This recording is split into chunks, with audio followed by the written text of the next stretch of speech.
Jukebox, KLOS. That was the Pretenders, Mystery Achievement. I think it was the drummer's birthday yesterday. Martin Chambers. Martin Chambers. Yeah. He's still there, yeah? He's still playing with Chrissy, yeah. Yeah, he's a powerhouse. He's got a real snap. Yeah. So it's just him and the other two, obviously, Pete and what was the other guy's name? James Honeyman. Yeah. Yeah. Scott, yeah. It's so weird. They died in a short period, them two. Well, something similar to that happened with the Allmans, right? Dwayne died, and then like almost a year later to the day, Yeah. bass player. Yeah. So Crazy. You want your bandmates to stay intact. Yeah. If you like them. Yeah. Well, if they're going to go, then so be it. Paul Stanley is the voice you're listening to. How are you? I'm great. I've wanted to do this for the longest time because you have a great show. Thank you. I remember when Ace was here, he was calling you Yes, I was texting him. to come on here. Yeah. And here you are. Fantastic. So do you ever speak to the other one who ain't here, who probably won't come on the box? The drummer? No, I haven't spoken to Peter in, I think since the day I told him he was not coming back. I guess he didn't want to talk to me after that either. Oh man, but the machine's still moving, right? It's phenomenal. It really is. Must have been about 2 months ago. We did 18 shows in Europe, all big shows, and did the O2, headlined a bunch of festivals, and it's phenomenal. I guess it's a phenomenon, and it just keeps going. I'm in awe of it, and I'm a big fan of it. So I want it to continue. It's like the Rolling Stones. People go because it's a name, Kiss. There's I think in our case, brand name. You know what you're going to get. Yeah. Or you've heard about it. It's interesting because almost every night I say, how many of you people have never seen us before? And it can be 70% of the people. Yeah. And it's not nostalgia as much as people hearing this legend of this band that does a certain thing. And we do something and it's very identifiable. And happily people not only accept it but come back time and time again. So, I'm blessed. I'm up there with a big smile. Yeah, and you're still doing the full makeup. Yeah, everything is actually bigger.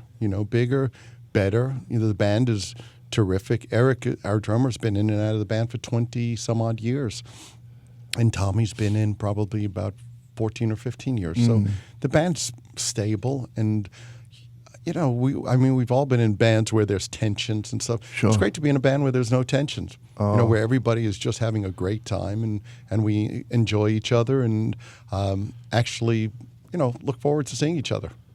I'm jealous. I've lived the other side, so I know. Now, when you first started, was you called the minute you were called Kiss? Yeah. Did you have the makeup? Yeah. In the very beginning, when we were Kiss, we had makeup. It quickly turned into those identifiable, what we'll call iconic images. But before that, we kind of, we were caught up in that New York scene.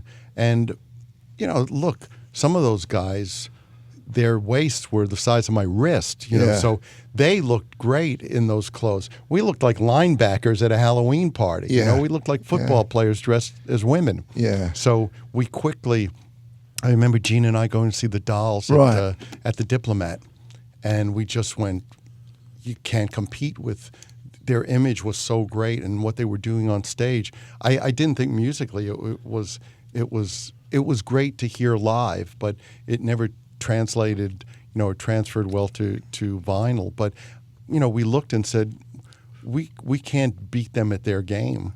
And we quickly just went, let's go black and silver and let's change things. And we did. So would you consider yourself a New York band? I would, but New York, a lot of New York didn't. New York was, it was interesting because it really was a clique. between the Mercer Art Center and Max's, and we didn't socialize with those people. Yeah. So we did some shows with Wayne County and some other bands, but we were always on the outer edge of it. We were rehearsing 6-7 nights a week, and they were hanging out in clubs 6 or 7 nights a week. So we're a New York band. We started off in New York. We were putting flyers up all over the city during the day, during the nights, and hauling our gear around. So we're a product of New York. Was it expensive in the early days with all the makeup and all that? No, everything's relative. When we first started playing, we didn't have a crew. Right. So we'd go around, as I said, putting flyers up everywhere, hauling our gear. We would do that so nobody would see that. We didn't have a road crew. So you'd see all these amps and stuff. But, we were creating a mystique. Yeah. But it didn't cost much. We had all these speaker cabinets on stage without speakers in them. We couldn't afford. We just bought boxes, and we said to people, "Don't put the lights on the boxes because you'll see right through them." Yeah. So, well, at least they were light. Yeah, it was light. So to carry. Yeah, it was easy to carry. Those were great days. Those really were great days for us. They're all the early days are always the great days for any band, I think. I think, and I think something that gets you through the tough times is saying one day we'll look back on this and it'll be the good old days. Yeah. It's success that seems to ruin bands. Yeah, and if you realize that you're being ruined by success, maybe if you're lucky, you can kind of find your way back onto the freeway instead of we got off at a wrong exit. God knows, when you've been around 40 years, we've taken some wrong turns. Yeah. But survival and the fact that we love what we're doing has always gotten us back. But yeah, success is a killer. Mm-hmm.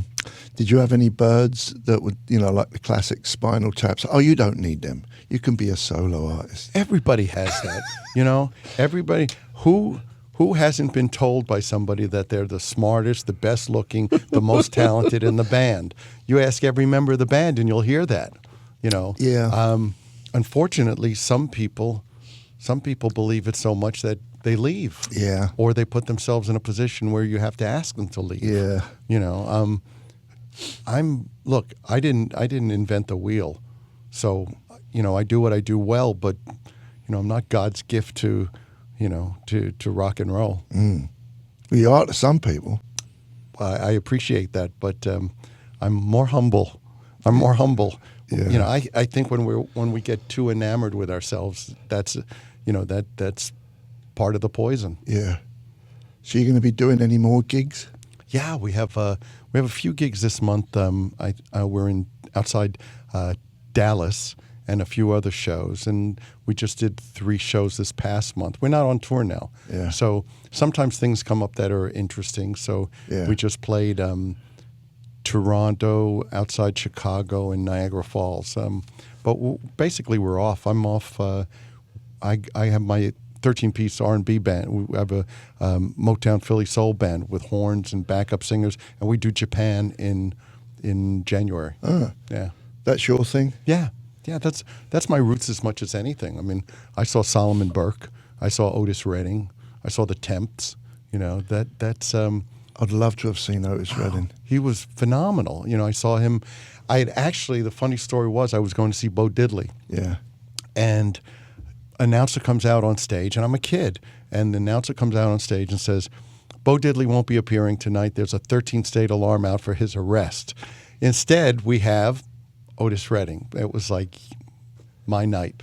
Yeah. It was phenomenal. Just ridiculous. He was a big dude, wasn't he? Yeah, and just passionate, just selling it. I mean, Steve Marriott did the same thing. Steve Marriott would get up there and it was church. Yeah. He was up there preaching it. Yeah. And I think all the greats share that. There's a commonality to all of them that they're Rod's roots are, Sam Cooke and David Ruffin. Yeah. So, the greats go up there and they're not selling it; they're just preaching it. Got the soul voice. Did you like Frankie Miller? Yes. He has a great voice. Yeah, great voice, and the interesting how many of the classics came out of England. That's whether it's guitar players or singers. I think the Brits just seem to assimilate something and give it a spin that just makes it terrific. I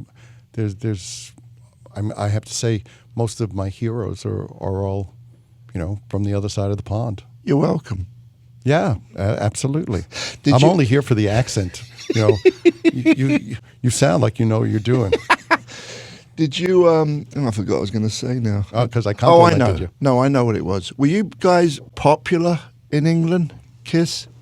In the beginning, interestingly, I was this massive Anglophile, and on once a week I would take the bus to the subway and the subway down to 8th Street in the Village, Greenwich Village, and go to the International Newsstand and pick up Melody Maker, NME, Sounds, and read about all these great bands. So our look in the beginning, at least in the States, was considered, this is passé.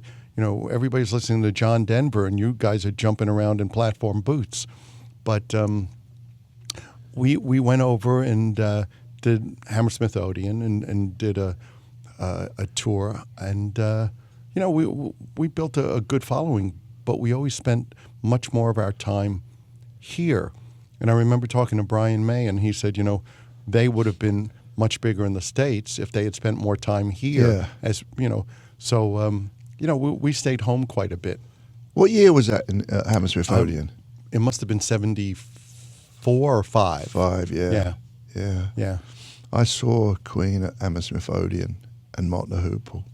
That was a great show. Yeah, they did almost a residency in New York in Broadway, a theater, the Uris Theater. It was Queen and Mott the Hoople. Yeah. So we had Mott out after Ian left, and they were called Mott. Yeah. So they were out with us, and then they became British Lions, I think, some of the guys. But that was what a magical band. Yeah. Mott the Hoople. I'm gonna interview him next Friday in San Francisco. He's a good songwriter too. Oh, phenomenal. Ian Hunter, yeah. Yeah. We're here with Paul Stanley of Kiss. He's got some restaurants, opening one in Downey, Rock and Brews. Yeah. Interesting. I think I've always found that whether it's a band or anything else I do, if I try to address my own needs, I address somebody else's. We're all pretty similar. So for me, as I started having children and you want to go out for lunch, you wind up having cardboard macaroni and cheese served by somebody dressed like a giant rat. So, Rock and Brews is really cool because it's got a rock theme to it, but it's pet friendly, kid friendly. The food is really phenomenal. I mean, it's not an excuse to sell a T-shirt, and we don't have dead musician socks and frames on the wall. It's not about that. It's just great food. For those that want to drink, there's between 80 and 100 craft beers, and the new one in Downey just opened, so we have 21 right now. And got one in the airport, haven't you? There's 2. There's one in LAX in Terminal 1 and Terminal 5, and they're packed from morning to night. So, is the theme Kiss though? Is it no, Kiss stuff? Gosh, no. If it was, if somebody wanted to open a Kiss restaurant, I'd have no. First of all, it wouldn't happen. And secondly, I would want nothing to do with it. It's a great restaurant, and the backstory or the background is rock and roll. So whether there's images of the Who or Bruce or Rush or anybody else, it's familiar to a lot of people in that it's got that music base, but it's really great food. The staff are awesome. We have great people working there, and there's one in Redondo that's fabulous. They're all great. El Segundo, Buena Park, Downey, Albuquerque. They're all over, and what we found is people, they don't go once. It becomes like your neighborhood place. And what we do, the first people to come through our door are military. We have a military lunch where we not only feed them but donate, money to a charity. Let's see, in Downey it was Courage Forward, but we've given probably over the years over $500,000 to Wounded Warrior Care Project.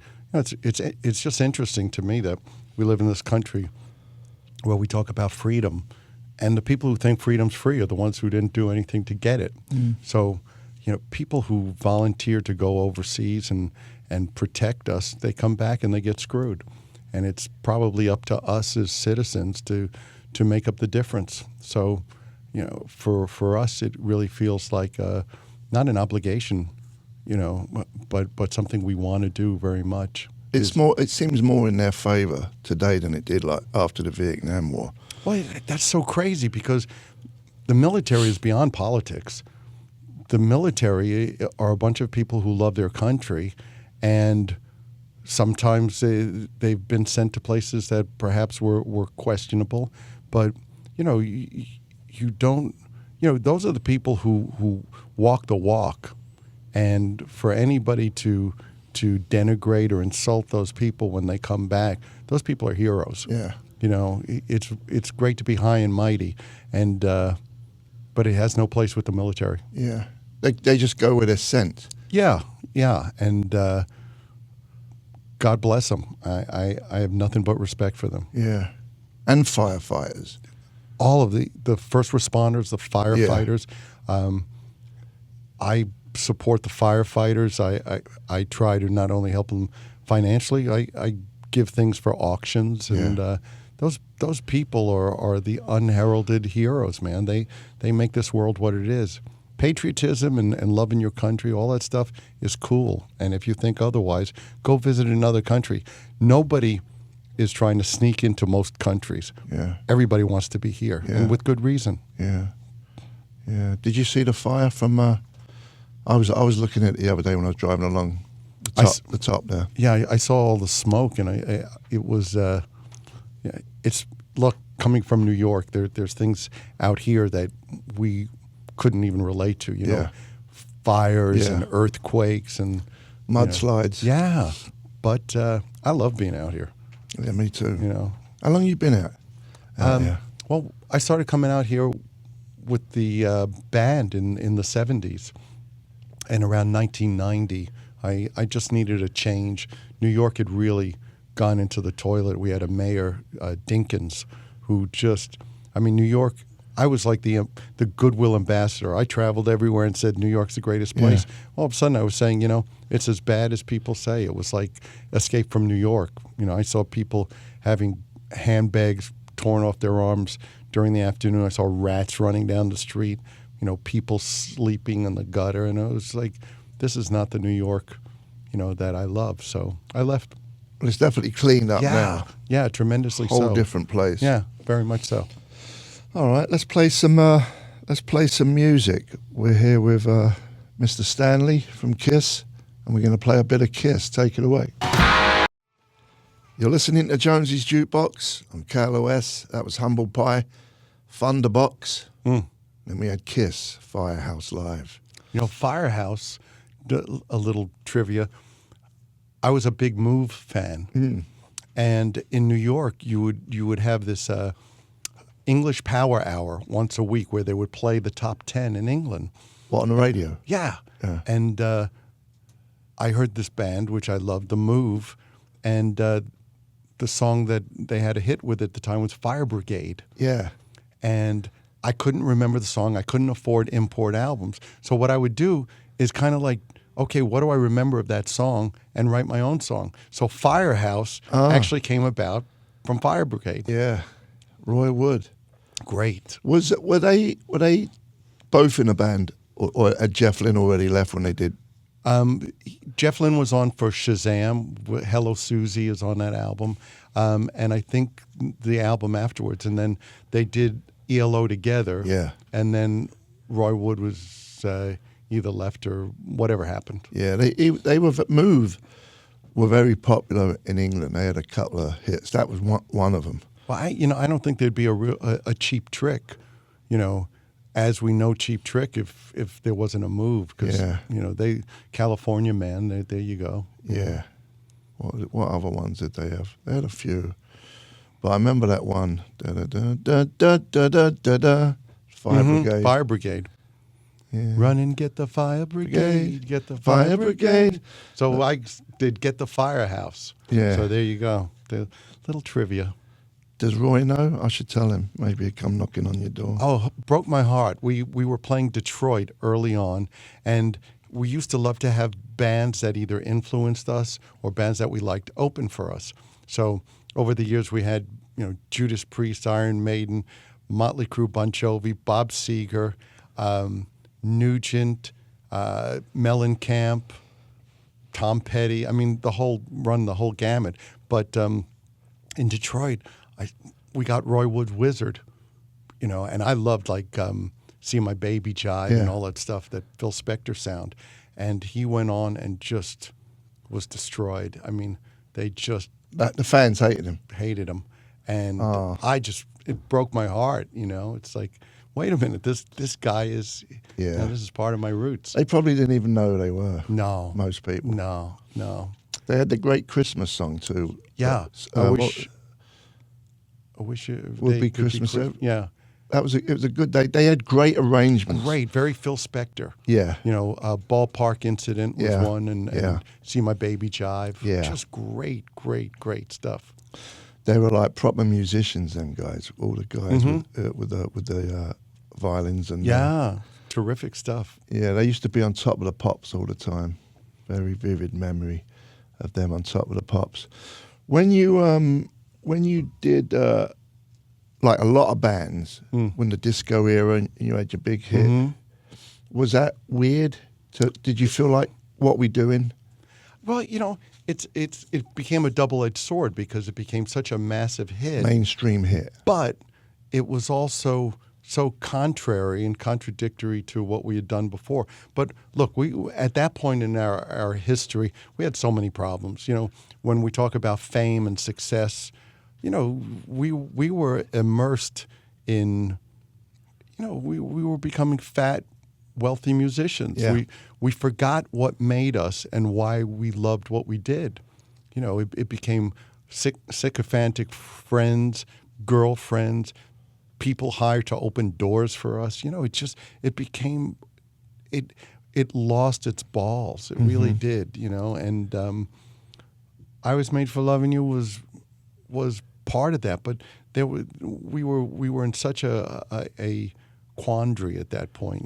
Peter wasn't on that album, and was your fans upset with you when you went down that road? Yeah, I think we began to lose a base of fans, and I have to say I remember. Although at this point the band very much has become almost tribal. We have 3 generations of people coming, and you're happy that your neighbor's there and your little brother is there. Whereas once upon a time it wasn't like that. But I do remember around the time of I Was Made for Loving You doing a tour, and looking out in the audience and going, my God, there's a lot of moms and their kids here, and that's not what we grew up with. At this point, it's 40 some odd years later, so it's very much different. Yeah. But when that was really a signal that we were kind of like we kind of got sanitized, and I don't know. I think You still play that song in your set? in Europe, it's the craziest. It's thing. a catchy song, by the way. I thank you. I'll tell you the craziest thing about it. And here's another thing. If you go, I was made for love. Well, 4 Tops, standing in the shadow of love. So there's your hook. But the funniest thing is when we do festivals sometimes in Europe where it's very much, the bands are quite heavy. Well, when we do an encore of I Was Made for Loving You, you just suddenly have all these people with spikes in their eyeballs and bones through their noses singing along. So it's it's a song that seems to transcend everything. Although it went through a period certainly of a big backlash against it. Yeah. But I just remember going to Studio 54. And Studio 54, I think over time has what it really was has come out, because I think at some point people thought it was like Saturday Night Fever or some kind of disco with people in white suits. Yeah. But it wasn't. It was like wild place. It was hedonism. It was people would, there were people doing all kinds of, whatever your vice was, it was available. But honestly, I would just go there and people would dance all night. Yeah. So, and all the songs were about now. The songs were all about the evening, about tonight, what I wanted. And I thought, gee, I can write one of those. Yeah. So I set the drum machine at 126 beats a minute. Yeah. And I went, tonight, I want to, because it's tonight. It's always about now. We're not worried about tomorrow. In the moment. Yeah, so that's how that song came about. And although we all looked at each other and said, this is a bit of a stretch, we also looked at each other and said, this song is undeniable. Yeah. It's a no-brainer. Did you write that one? Yeah. Actually, I like to give credit where credit's due. I didn't invent the wheel, but it was me and a friend named Vinnie Poncia, who He's Italian, I take it. Yeah, exactly. Very much. How could you tell? Rabbi? No, he wasn't.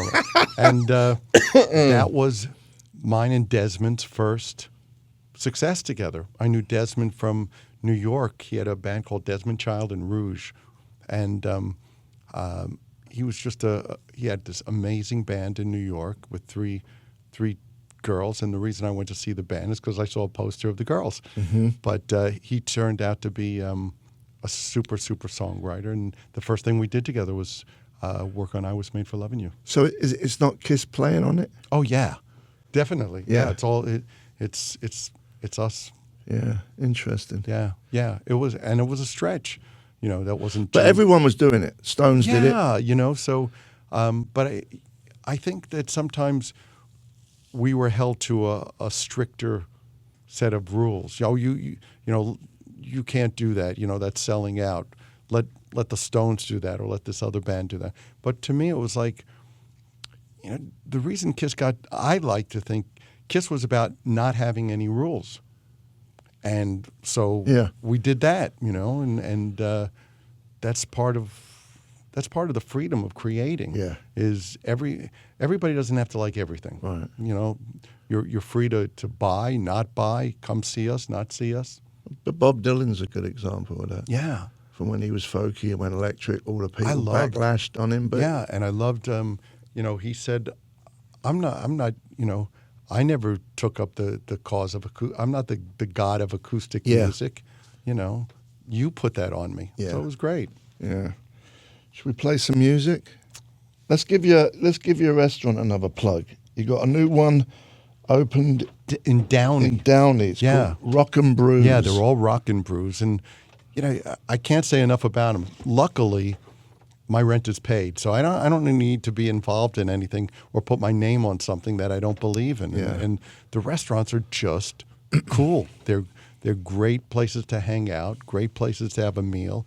And did I ever think I would be doing something like this? No, but look, with Kiss, I was hoping for 5 years. Yeah. If we got a 5-year run, it would have been great. Yeah. So it's 40 some odd years later, and there's always new horizons. Yeah. I did Phantom of the Opera, starred in that, had a great career so far with art, and the Rock and Brews concept came up, and it was like, well, this is a no-brainer. Yeah. So life is good. We're here with Paul Stanley. You're listening to Jonesy's Jukebox. Here's a bit of Frankie Miller. Jonesy's Jukebox. What did we play? I just get a text, of course. Chris Jericho says, what song is playing now after Firehouse? It cooks. What was that, Thunderbox? Yeah. Yeah. Thunderbox, Humble Pie. Yeah. Where's he calling from? Canada? No, he must be.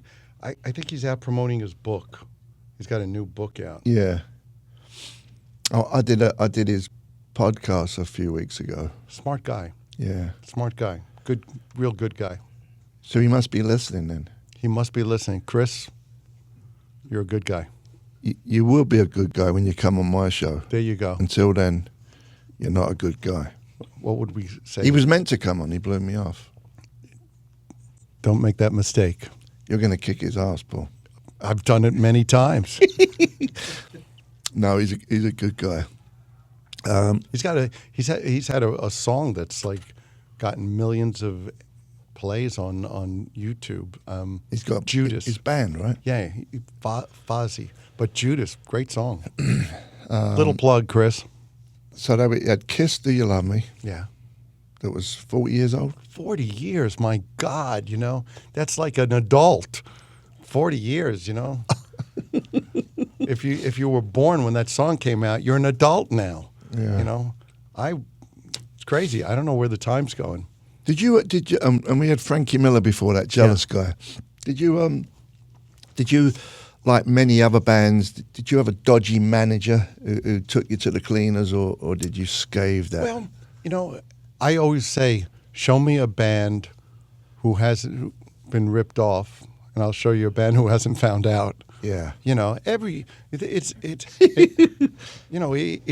goes with the territory. The idea, I think, is to see it as quickly as possible, and clean house. Mm-hmm. So everybody, as good as you are at making music, there's somebody that good at taking your money. Yeah. So it's just a matter of, and it wasn't. Were you guys savvy when you were young? We were more, I was going to say savvier, but that's not a word. We're more savvy than a lot of people, because I think that a lot of bands tend to go, I'm not interested in money, I just want to make music. Right. Well, that's all well and good until you can't pay the rent. Yeah. So, and then when you see that the money's coming in, but you're not getting it. So I think as early on as possible, it's important to realize that what you're doing, you're creating, but you need to get paid. Yeah. Everybody wants to be paid for what they do. So, signing a bad contract just because I want to get music out, slow down a little. Yeah. Slow down. It's going to bite you in the butt later. Yeah. The good news is if you sign a terrible contract these days with new bands, you're not making any money anyway. Anyway, for the people that don't know, the deals now are called 360 deals. And they basically, it means that they're taking from every avenue. They're taking from your merchandise. Your record company is taking from your merchandise, from your publishing, from gigs, from every possible way. So I don't envy bands starting out now. That being said, my son has a band, and they're great. And they just finished touring around America, and they also opened for us at the O2 in London. But as Classic Rock magazine said, if this is nepotism, bring it on. So, my sons, they're good. The Dives. Yeah. Yeah, good band. What do they look like? Why, you interested? No, they're just like young guys. Yeah, they're young guys. They're not wearing silver platform boots. No, what, Gary Glitter? Oh, don't mention him around here. Yeah. He's a no-no. Oh, yeah. But for years, Yeah. for years and years, it was always the sports song at sports events. Sure. Right, hey, rock Yeah. and roll, and no one knew. Yeah, no one knew he was a dodgy fiddler. Wow. Well, you've had your share over there. There's a lot of fiddlers. Yeah. Yeah, no, it always comes out too late. More fiddlers than an orchestra. Yeah. Well, yeah, they should have those hands and any other parts of their bodies taken off so they can't fiddle. That's true. Yeah. But there's not just fiddlers there. There's fiddlers here. Absolutely. And What about the guy talking about sports? The bloke. What was that team a year ago? Yeah. The coach. All those fiddling people in the showers. All those people deserve the worst punishment possible. Yeah, I agree. They're the scum of the earth. Yeah, they can't help it.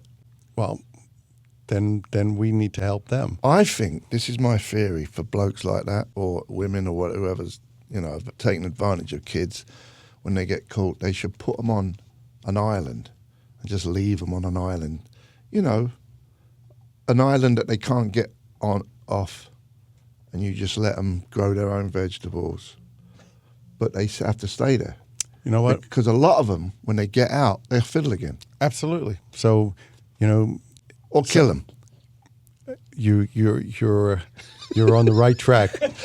You're on the right track. I'm being too nice to them, right? Putting them on an island. Yeah, I can't help myself. I'll help you.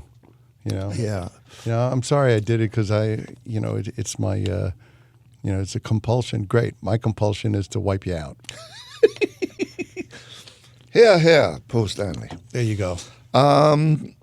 What was the deal with when you did? It was a period where you said we're going to take the makeup off. Yeah. It's kind of like multi-level. Look, we had gone through the two original guys were gone, and rather than keeping those images alive, look, you can go anywhere in the world, and you show a picture of Kiss, and people say that's Kiss. They may not know the names, but they know, the images. So we didn't really see it that way, and we thought, oh, new guys, new images. It became like, we were one step away from having Turtle Man in the band. It was just getting, it was losing everything that it had. So my thought was, if we're not good enough to continue without the makeup, then we shouldn't continue. If it truly is just about the makeup and the look, then we don't deserve to continue. So we took the makeup off, and it was kind of like, you either sink or swim. Was it a dip though when you did that with fans? No, actually, the last album we did with makeup was Creatures of the Night at that point, and that album was not a real success, and it was quite a good album, I thought.